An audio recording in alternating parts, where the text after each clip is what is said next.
Tik plaši aprīkotu kombainu jau standarta aprīkojumā jūs nebūsiet redzējuši. Fendt Ideal 7 – kombains, kas pieejams Valtek tehnikas noliktavā. Šim viena rotora tipa kombainam ir Powerflow 9,2 metru headeris. Pie tam šo headeri var sagāzt, lai mēs viņu novietotu tādā pozīcijā, kā pieprasa apstākļi uz lauka. Standarta aprīkojumā ļoti jaudīgas LED gaismas, taču šeit saulīte bišķiņ patraucē viņu iespējas parādīt pilnībā. Kombainam ir pilna pieziņa, kam noteikti ir vairāki bonusi, taču viens no galvenajiem tas, ka spēsiet tikt uz priekšu jebkuros laikapstākļos.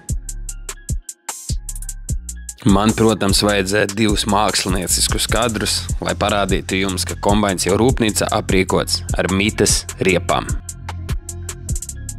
Bet tikmēr jau Fendt produktu menedžeris Ansis paceļ vāku, lai parādītu mums, cik šeit viss ir vienkārši un pārskatāmi. Un paskatieties, cik ērti mēs noceļam šo vāku nost un piekļūstam rotora kurviem, lai nepieciešamības gadījumā tos varētu nomainīt, pielāgojot kuļamajai kultūrai. Parasti mums demonstrējumos saka, parādiet, kas te jums tur tajā otrā pusē ir. Tur gan jau, ka viss ir paslēpts, bet nekā. Fendam viss ir tik lieliski pārdomāts, ka šeit mēs redzam ir principā pāris siksnes, un tas arī viss. Tāpēc atpakaļ pie interesantā. Šeit mēs redzam slīpās kameras reversu, ar kuru mēs varam reversēt headera darbību. Visi esam tikai cilvēki, un ja ir sanācis sapīties meistarībā, tad šeit mums ir arī rotora revers. Un šeit Ansis taisa vaļā vēl vienu vāku, tas nozīmē, ka kāpsim augšā, paskatīsimies, kā izskatās dzinējs, kā izskatās graudu bunkurs un kur jālej šķidrumi. Uzkāpjot augšā, mēs uzreiz redzam, cik ērti ir apskatīties hidrolikas eļļas līmeni. Tepat arī var nomainīt degvielas filtrus. Pagriežamies uz otru pusīti, tur ir gaisa filtrs un, protams, AdBlue un degvielas uzpildes vietas. Tālāk iesim ekskursijā uz dzinēju, pa ceļam vēl parādīsim jums, kur lejas dzesēšanas šķidrums.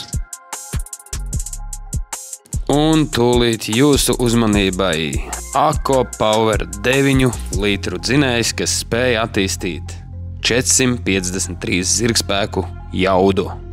Un tikpat spoži kā saules stari šajā kadrā, diennakts tumšajā laikā šī lampiņa spīd un pilda savu funkciju, lai tumsā jums šeit viss būtu redzams un pārskatāms.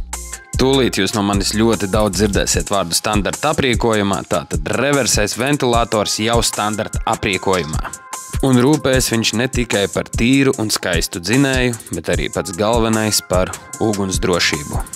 Un kā jūs jau šeit redzat priekš demo kombaina, šeit viss ir ļoti tīrs un skaists, tā ka īsti pat neviens puteklīts nav redzams. Laižam tālāk uz bunkuru. Jau standarta aprīkojumā pieejams no kabīnes regulējums izkraušanas ātrums, mainot aizsprosta pozīciju. Un tur, kur ir Fendt tehnika, ir pašas modernākās tehnoloģijas. Kombains ir aprīkots ar GPS stūrēšanu, Fendt Connect telemetriju un headera sekciju kontroli. Tiem, kas jau pazīst Fendt, nebūs pārsteigums, ka visas šīs iespējas ir jau standarta aprīkojumā. Bunkura tilpums 12,500 litri un vēlreiz es teikšu standarta aprīkojumā. Tāpat standarta aprīkojumā arī gaisa kompresors kombaina tīrībai. Lietotāju ērtībai gaisa pieslēgvietas ir kā aizmugurē, tāpat arī priekšā.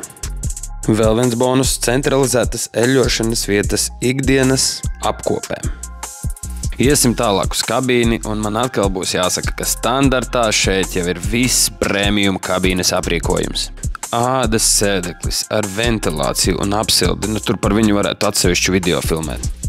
Inženieri ļoti prātīgi ir pārdomājuši, kur kas atradīsies, jo leduskapis ērti pieejams blakus sēdētāja sēdeklī. Ideal 7 aprīkots ar klimata kontroli un mūzikas sistēmu ar Bluetooth, kas ļauj klausīties tev to, ko vēlies. Kāju atbalsts ļoti ērts, lai operators varētu justies tā kā kungs. Šis varbūt ir sīkums, bet tāds ļoti noderīgs sīkums. Saules sardziņš ar magnētu, kuru mēs varam pārvietot tur, kur tajā brīdī ir nepieciešams. Un pirms jūs sākat man rakstīt komentārā, kur tu tik maziņš saules sardziņš tikai uz tādu kombainu, Protams, ka viņam ir arī stacionārie saules sargi. Nedaudz par to, kā mēs varam regulēt stūri, tad nospiežam šo, sauksim to par pedālīti, nolaižam visu statni tā, kā mums ir vajadzīgs, tad piespiežam šo te podziņu, pagriežam, kādā leņķī mums ir vajadzīgs, un veicot skrūvēšanas darbības, mēs varam arī, tā teikt, izskrūvēt un tad vēl pievilkt augstāk vai zemāk, kā, kuram tā stūra nepieciešama. Bet šajā ekrānā jūs tūdaļ redzat apliecinājumu, kādēļ šis ir mazlietots demo kombains. Kā absolūts flagmanis lauksaimniecības tehnikas tehnoloģiju jomā, Fendt piedāvā tiešām ļoti ērtu interfeisu, kurā tu vēl vari pielāgot lietas pa savam un redzēt tieši tās pozīcijas, kas tev interesē visvairāk. Tās, ka Fendt ir pārdomāts līdz sīkākajai detaļai, apliecina arī šis risinājums, kas noder brīžos, kad ir nepieciešama manuāla stiklu tīrīšana. Super ātri, ērti un pats galvenais droši mēs varam tikt klāt visur, kur mums ir jātiek un paveikt darbu. Bet kamēr jūs šeit skatīsieties, kā darbojas headeris, es pastāstīšu jums, ka lai arī standartā visi piedāvā kombainiem 1 gada garantiju, mēs piedāvājam 3 gadu garantiju, kā arī izcilus finansēšanas noteikumus sadarbībā ar Ako Finance un Citadel Leasing. Kombainu variet iegādāties veicot pirmo iemaksu sākot no 5%. Šajā gadījumā sanāk 18 495 eiro. Un tiem, kam matemātika ir stiprā puse vai kuri jau paspēja paķert kalkulātoru, tie jau zinās, ka kombaina cena ir 369 900 eiro. Ja vēlies redzēt vairāk šādus tehniski padziļinātus video, nospied lūdzu like.